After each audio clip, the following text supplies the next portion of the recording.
Okay, folks, this is the review for problems 1 through 13 for the Chapter 4 Common Assessment for Pre-Calculus. Now, question number 1 asks you to solve the triangle here. What's great about solving this triangle, is the following. Make it a little bigger.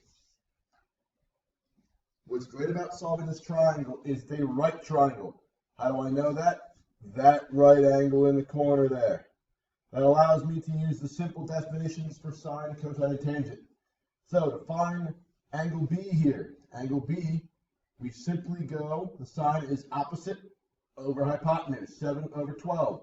Now to find angles, use inverse sine. You will have a calculator for this. Instead of rounding the nearest tenth, 35.5 degrees. Then you move over to angle A. Now angle A, because it's up here, that 7 is a cosine. It's an adjacent. So again, same process.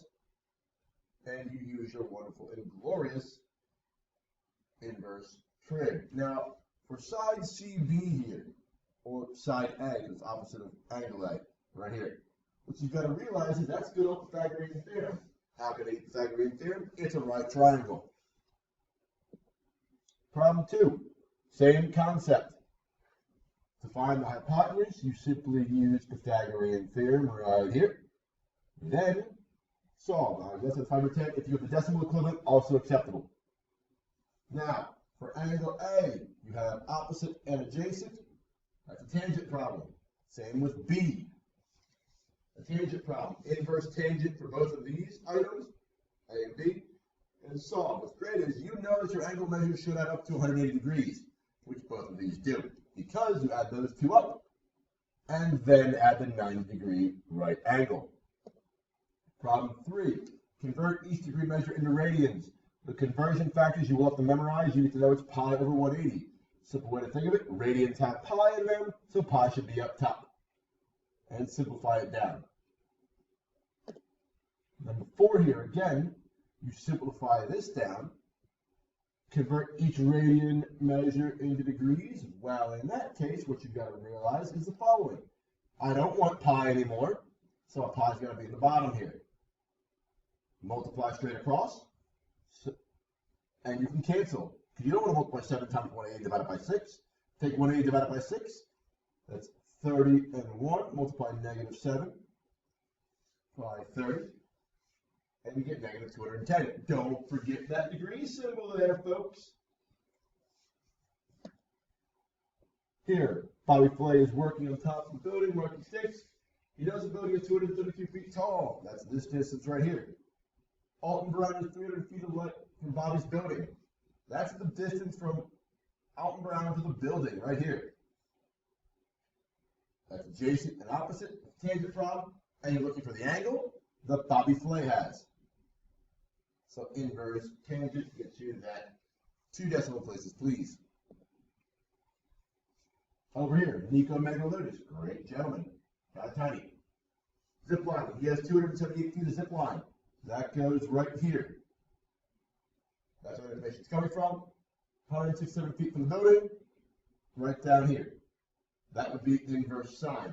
2 decimal places again.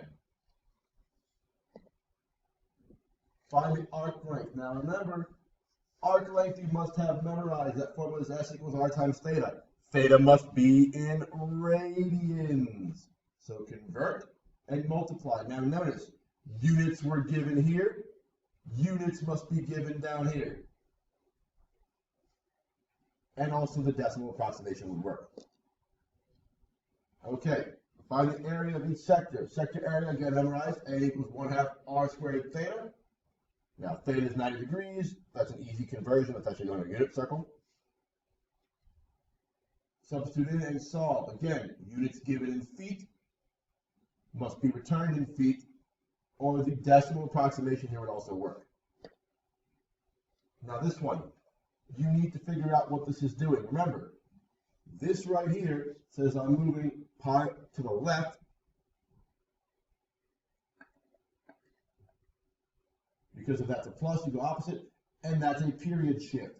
So you create yourself some equations here for your 5 key points. Your 5 key points usually are 0, pi over 2, pi, 3 pi over 2, and 2 pi.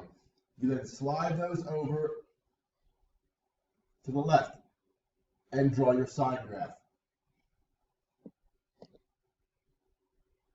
Now notice here, 2 cosine. 2 out in front means a stretch of 2. That means every y value gets multiplied by 2. This plus 2 pi over 3. That moves everything to the left 2 pi over 3 units. So you simply slide everything over. Now what did start at 1 now starts at 2. What was at -1 now is at -2 because that multiplication by 2 there. And cosine. Cosine usually went 1, 0, -1, 0, 1.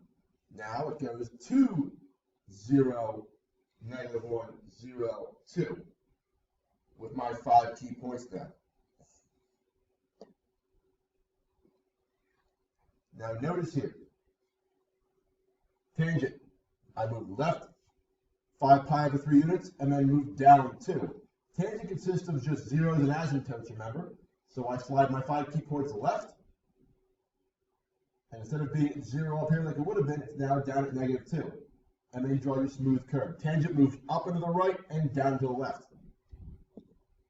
Now notice here, I did this one as cotangent because you will see cotangent on the test. This is what cotangent of this same transformation for problem 12 would look like. I know it wasn't written there, but this is what the cotangent would look like. Sliding all your key points over to the left because that's a plus and adjusting that way. And here's what your tangent for that problem would actually look like. Notice the difference between, tangent, between cotangent and tangent.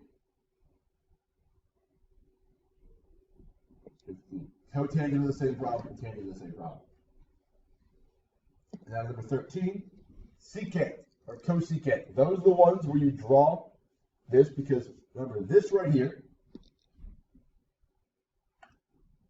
is really sine.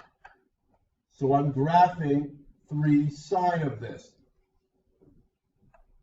So I graph my sine of 3, and now I change my 5 key points because that's a change right there. That means all my key points get multiplied by that 2 to solve for theta. So it wasn't 0, now it's 0. It wasn't pi over 2, now it's a pi, and so on and so forth. And then I multiply everything by 3. So what was at 1, now it's at 3. What was at -1, now it's at -3. I do my dotted line like this, and my asymptotes, and then my smooth curves at the end. This completes this little section. I know we went over it in class. Good skill, children. You shall all do great. End of video. Boom.